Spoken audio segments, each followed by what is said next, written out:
bai ausarta dela igela. Laino beltzak hasi ziren zerua betetzen, eta eguzkia desagertu egin zen hodeien atzean. Euria ari du, esan zuen pozik igelak. Lehenbiziko tantak bere azal berdearen erortzen hasi ziren. Igelari asko gustatzen zitzaion euria. Euritanten azpian pozez dantzari hasi zen. euria ari du, prakak blai eginda dauzkat. Zioen kantari. Zerua gero eta ilunago zegoen, goitik ari zuen euria. Goian behean. Gehiegi baita igelarentzat ere. Etxera joan zen lasterka, mela eginda. Txokolate bero bat prestatu zuen iristean. Leihoaren kontra jotzen zuen euriak, baina goxo zegoen barruan. 3 egun euritan pasa ondoren, igelak kezkatzen hasi zen. Atea eta txerria eta erbia zer moduz ote zeuden jakin nahi zuen. Ez baitzuen ikusi euria hasi zuenetik.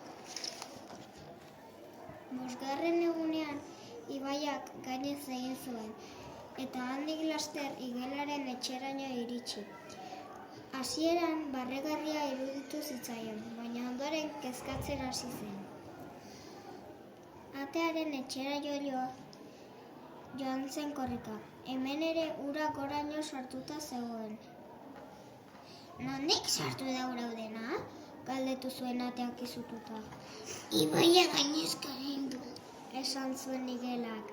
Goazen txerriaren etxera. Elkarrekin joan ziren urak hartutako belardietan zehar. Txerria ganbarako leihotik oihuka ari zen. Etxeko gauza guztiak urak harrapatu ditu. Egia zen. Mailak eta aulkiak uretan igeri zebiltzen, gelan zehar. Hankaz gora zegoen dena, eta ezin ziren bertan gelditu. Goazen erbia ikustera. Esan zuen igelak. Erbiaren etxeak uharte bat ematen zuen, uraren erdian. Erbia ate ondoan zegoen, eta dekasi zitzaion. Zatozte ona, hemen lehorrean gaudetan. Epel zegoen han barruan, eskerrak emanez, zuaren aurrean lehortu eta erbiari kontatu zioten nola beren etxeak uholdeak harrapatu zituen. Hemen gelditu behar duzue denok. Esan zien erbiak. Denentzako gela auzkat eta janari pilo bat. Hortaz, denak mailan eseri ziren, eta erbiak prestatutako purea jateko prest. Gose handia zuten, eta dena jan zuten. Gero patxadan jarri eta afalondo goxoa pasatu zuten, euria leihoen kontra entzuten zutela.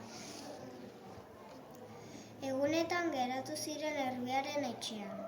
Zoriontsu zeuden elkarrekin, eta kanpoan berriz euria ari zen, euria behetik.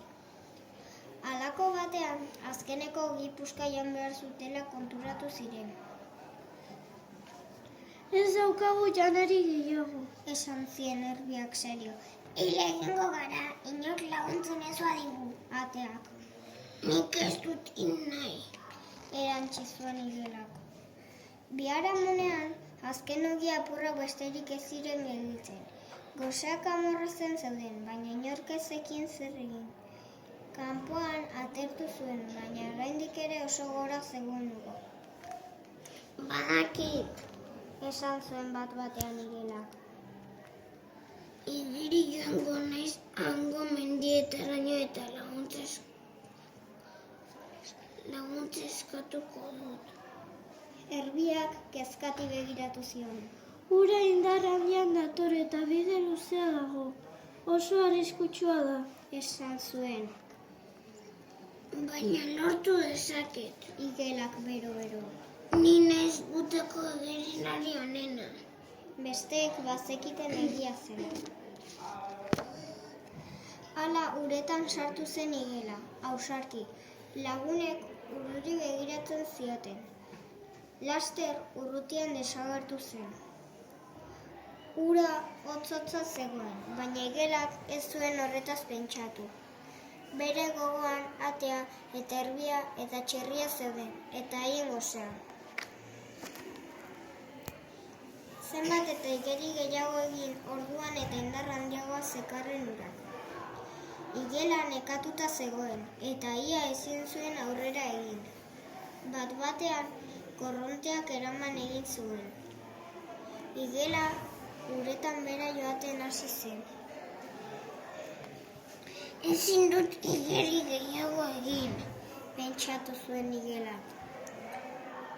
Ito egingo naiz eta ez ditut nire lagunak sekula berriro ikusiko. Orduan, ahots ezagun bat entzun zuen. Ara, zer da hau? Bi beso indartsu uretatik altxa eta itsasontzi barruan sartu zuten igela.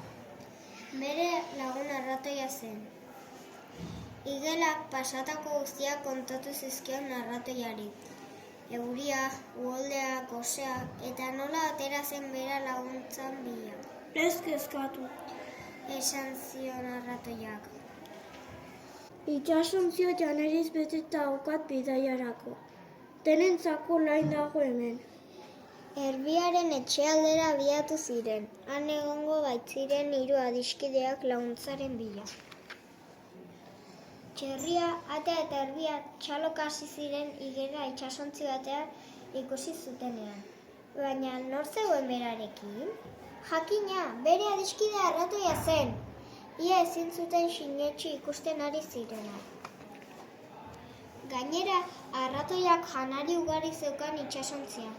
Ogia, eztia, mermelada, purina, barazkiak, patatak eta beste gauza asko. Arratoia salbatu egin gaituzu. Esan zion erbiak. Ez. Erantzun arratoiak. Igelari eman behar dizkiozu eskerrak. Bera joan da igeri bere bizia arriskatuz ni harrapatu arte. Igelari begira gelditu ziren denak. Pozik eta harro zegoen bera. Ez zen horrelaxe izan, baina hala ere... Ordutik aurrera gauzak hobetu egin ziren. Lagunek bere salbamena ospatu zuten, eta igela heroi bat izan zen. Eguzkiak dizdiz ageri zen berriz, eta euria beherantz zihoan. Egun batzuk igaro ondoren, ura bere onera etorri zen. Igela, atea eta txerria nor bere etxera itzuli ziren. Baina dena zegoen zikina eta lokaztuta. Ez dio axola. Esan zuen arratoiak.